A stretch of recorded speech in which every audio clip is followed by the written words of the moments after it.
मग आता IVF-च्या ट्रीटमेंटचं स्वरूप नक्की कसं असतं? तर IVF म्हणजे कृत्रिम गर्भधारणा.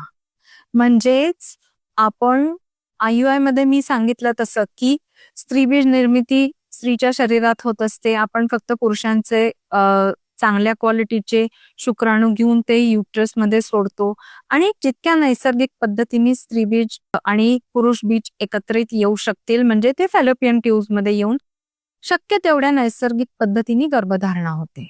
पण IVF मध्ये आपण स्त्री बीज बाहेर काढतो.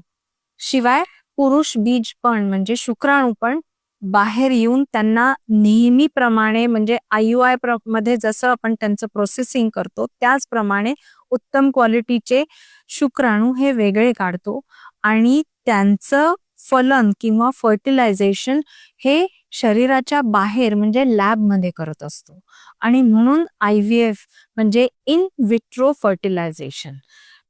अदरवाईज म्हणजे नैसर्गिक गर्भधारणा जी होते ती इन विवो फर्टिलायझेशन असतं आणि हे लॅबमध्ये असल्यामुळे इन विट्रो फर्टिलायझेशन म्हणजे कृत्रिम गर्भधारणा आहे.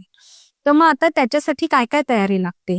तर ते एक खूप एलॅबोरेट प्रोसिजर आहे की स्त्रीचं सगळे तपासण्या करायच्या, पुरुषांच्या पण सगळ्या तपासण्या करायच्या आणि नवरा बायकोच्या दोन्ही प्रकारे तपासण्या केल्यानंतर स्त्रीला रोज इंजेक्शन्स घ्यावे लागतात.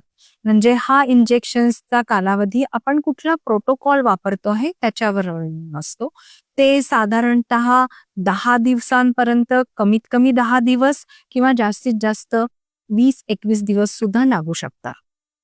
तर हा कुठला प्रोटोकॉल आहे त्याच्यावरनं रोज इंजेक्शन्स घ्यायचे आणि सोनोग्राफी मॉनिटरिंग महत्वाचं असतं. कारण आपण इंजेक्शन दिलं म्हणजे आपल्याला हवा तो रिस्पॉन्स आला आहे असं गृहीत धरून चालत नाही. त्यामुळे वेळोवेळी सोनोग्राफी म्हणजे जवळपास 1 दिवसाआड किंवा रोज कधी-कधी अशा सोनोग्राफीज करायला लागतात. कारण इंजेक्शन्सचा डोस किंवा इंजेक्शन्सचा प्रकार याच्यामध्ये सुद्धा आपल्याला बदल करावा लागू शकतो. एकदा का हे स्त्रीबीज तयार झाली, की मग सोनोग्राफीच्या साहाय्याने पूर्ण भूल देऊन हे स्त्रीबीज बाहेर काढल्या जातात आणि मग ते फलित करण्यासाठी योग्य आहेत की नाही हे तपासल्या जातं, अर्थातच मायक्रोस्कोप खाली.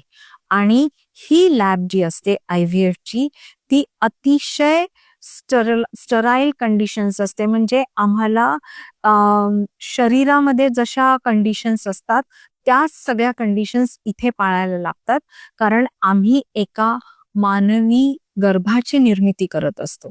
त्यामुळे ह्या सगळ्या गोष्टी खूप काटेकोरपणे पाळाव्या लागतात आणि म्हणूनच IVF हे खर्चिक सुद्धा असतं. परंतु त्याचप्रमाणे IUI-च्या तुलनेत IVF-चा सक्सेस रेट हा नक्की जास्त आहे. जवळपास 40 ते 50% IVF-चा सक्सेस रेट आहे. त्यामुळे IVF आणि IUI यामध्ये नक्कीच फरक आहे. IUI हे शक्य तेवढ्या नॅचरली प्रेग्नन्सी राहण्याचा हेतूच्या दृष्टीने दिलेली ट्रीटमेंट आहे आणि IVF ही पूर्णतः कृत्रिम गर्भधारणेसाठी दिलेली ट्रीटमेंट आहे.